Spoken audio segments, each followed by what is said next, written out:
Oke, itu tadi musiknya keren itu Andrew Mas Danu ya. Dengan lagunya Lentera Cinta. Bagus banget ini. Mas Danu, di segmen yang terakhir ini, yang ketiga ini, kita coba akan menampung pertanyaan pemirsa di live chat YouTube ya. Nanti Mas Danu juga bisa memilih. Saya akan coba pilihkan dari The President Center Channel, itu ada Tino Julianto. Ini Mas Danu menanyakan nih, apa kendala yang harus segera diatasi bersama, karena sebagai negara maritim, maka sektor maritim harus menjadi ujung tombak pertumbuhan ekonomi nasional. Dan peluang itu sangat terbuka di Indonesia. Tino Julianto. Oke, terima kasih Mas Tino. Ini saya coba jawab apa yang saya bisa aja ya. Silakan Mas Danu. Menurut saya ini di dunia maritim ini, kita ini ya balik lagi sumber daya manusianya yang kurang mumpuni. Pertama itu akses permodalan kita untuk nelayan juga sempit. Terus padahal ya menurut data itu tadi yang saya tadi bilang, kita itu penghasil tuna per tahun 1.260.000 ton, ya kan? Itu baru dari tuna, belum dari apa namanya lobster, tapi jangan jual benihnya ya, bener ya. Apa namanya? Sayang soalnya harganya jauh kalau dijual lobsternya. Nah, maksudnya ini peluang dari ratusan triliun per tahun ini itu kalau tidak didukung SDM-nya mumpuni, terus yang kedua akses permodalan dari pemerintah, dan yang ketiga itu peralatannya. Peralatannya dari kapalnya, alat-alat penjaringnya, budidayanya juga mungkin ya kan. Nah, ini faktor-faktor yang harus kita wake up semua gitu loh. Edit-editnya wake up. Ayo loh, kita punya potensi yang sangat besar di sini. Kamu anak kan gitu loh. Ini bisa menjadikan GDP kita naik gitu. Jadi tiga hal tersebut itu ya esensial sekali. Mas Danu, coba kita buka live chatnya yang di TV Desa itu. Ya. Ini ada pertanyaan yang menarik ini Mas Danu. Bagus ini. Ada dari Eko Wahyudi. Izin bertanya Mas Danu. Bagaimana rencana dan langkah strategis Mas Danu ketika menjadi pimpinan negara terkait budaya pendidikan yang lama telah hilang, yaitu pedoman Eka Prastya Pancakarsa P4. Ya, ini makasih juga Mas Eko Wahyudi, saya mencoba untuk menjawab sesuai dengan apa yang bisa saya jawab juga ya kan. Apa namanya, ini kayaknya udah kita bahas kemarin Mas Gatot ya, di edisi sebelumnya bahwa P4 zaman saya PPKN. Nah, ini kalau saya misalnya, kalau saya jadi pemimpin kan kita ngomong misal aja ya kan. Iya, nah, misalnya kalau bisa Pak perlu memang iya harus Mas Danu jadi pemimpin ya. Iya kan, misalnya lanjut ya. Kita ngomong ya misalnya aja bahwa kita kan dulu punya GBHN. Nah, ini salah satu faktor yang saya utamakan, bahwa kita ini harus punya budi pekerti yang luhur. Baik lagi ke keajaran leluhur, P4 itu ditambahin dengan welas asih, toleransi, tenggang rasa. Tadi saya bilang urip iku urup. Terus abis itu banyak hal lainnya yang sebenarnya kita tuh udah diajarin sama leluhur kita tambahin di P4 yang dulu atau PPKN yang dulu, berdasarkan sama sesuai dengan Pancasila juga. Itu sih sebenarnya poin penting untuk membangun karakter nation. Saya cukup Mas Danu, ini ada pertanyaan menarik juga nih dari Pak Susetyo Widyasmoro ini. Ini mengenai pendidikan Mas Danu. Oke. Pendidikan dan akses informasi adalah kunci kemajuan. Sementara negara kita sebagian besar wilayahnya sulit akses informasi. Bagaimana menangani hal ini? Ini pertanyaan Susetyo Widyasmoro. Silakan Mas Danu. Ini dari TV yang mana nih? Ini dari President Center Channel ini. Kesusahan apa pertanyaannya? Apa kendala? pendidikan dan akses informasi adalah kunci kemajuan. Saya ulang ya. Ya. Sementara negara kita sebagian besar wilayahnya sulit akses informasi. Bagaimana menangani hal ini?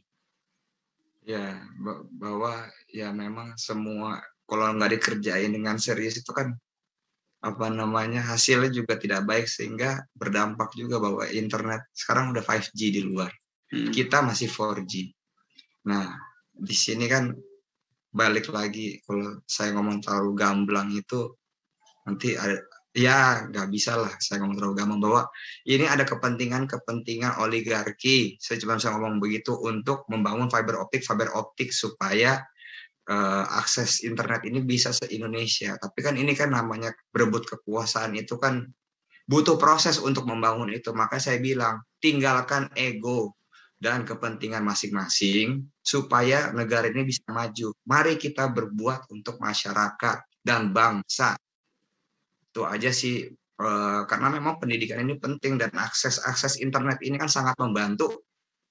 Nah, stoplah para elit itu, kita bersatu semuanya, kita bangun bangsa ini demi masyarakat dan bangsa yang baik, lebih baik lagi ke depan. Ini 2 hari lagi ulang tahun Indonesia. Mudah-mudahan setelah itu kita menjadi bangsa yang lebih baik lagi. Amin kan itu. Mas Anu, ini ada lagi nih dari live chatnya TV Desa ini. Dia menyebutkan namanya Sahabat Desa. Izin bertanya. Saya tertarik ingin mendengar penjelasan lagi lebih detail dari Mas Danu terkait keinginan untuk merubah undang-undang jika diberi kesempatan menjadi pemimpin. Mungkin yang dimaksud tadi kan KUHP tadi ya. Iya. Mana Mas Danu? Jadi gini, kita ini diberikan contoh anugerah dari Tuhan itu ilmu-ilmu untuk membangun suatu hukum. Ya kan? Kita itu diajarkan hukum dari kita bangun tidur sampai kita beraktivitas pada siang hari, sampai kita melaksanakan tata ibadah, sampai titik di mana kita itu tidur, semua sudah diatur. Kenapa nggak kita implementasikan di dalam hukum kita? Kalau buat saya ya itu, karena kenapa kita harus pakai produk Belanda? Emang nggak ada orang yang bisa bikin undang-undang yang itu omnibus law, itu kan udah salah satu termasuk terobosan, walaupun banyak kepentingan di sana. Nah, ini ada produk yang lebih baik lagi yang sudah dianugerahkan oleh Tuhan. Itu aja sih yang saya bisa bilang. Nanti selanjutnya ya kita lihat apakah saya jadi. Ini kan cuma misal-misal kan.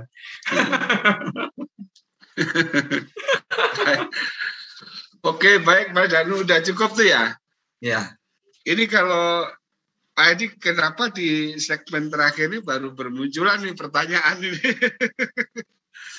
Baik, pemirsa, nanti di acara Presiden Talk pada episode yang akan datang kita akan coba lebih menampung ya dari pertanyaan yang di live chat YouTube. Tapi jangan pada saat kita mau selesai ini pertanyaan baru pada muncul nih. Iya. Baik Mas Danu, karena dibatasi waktu ya Mas Danu, dengan berat hati kita harus mengakhiri perbincangan ini. Terima kasih pada Mas Danu yang sudah berkenan hadir. Kita bertemu lagi di lain kesempatan. Siap, Mas Gatot. Salam sehat. Salam buat keluarga ya Mas Danu. Sama-sama, salam juga. Oke, baik. Saya akan...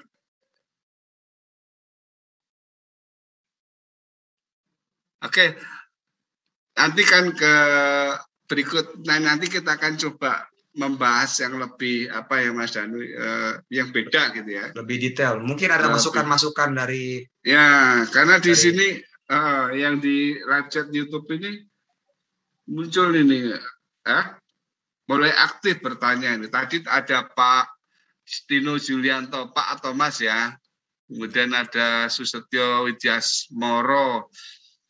Ada Haryo Sasongko, dia acara ini keren, salam dari GNB Guitars Kongko. Itu yang di live chat YouTube ya. Ada Endang Suryanti, semangat Pak Gadot, sukses. Kalau ini ya ini absen ini.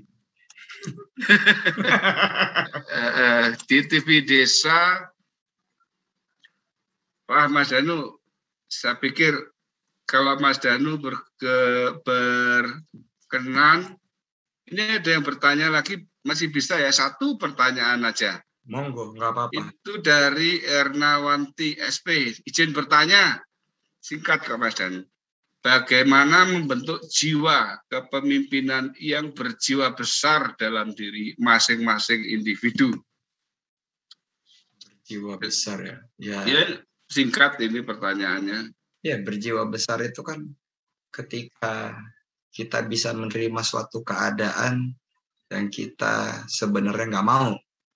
Nah, balik lagi bahwa kita ini hidup itu sudah ada yang ngatur. Satu, ya kan. Bahwa kita jangan terlalu berekspektasi terlalu besar sehingga apa yang dihasilkan itu kita jadi nggak kecewa. Jadi ya udah kita berjiwa besar. Contoh misalnya gini, elit-elit, kenapa elit-elit itu tidak berjiwa besar?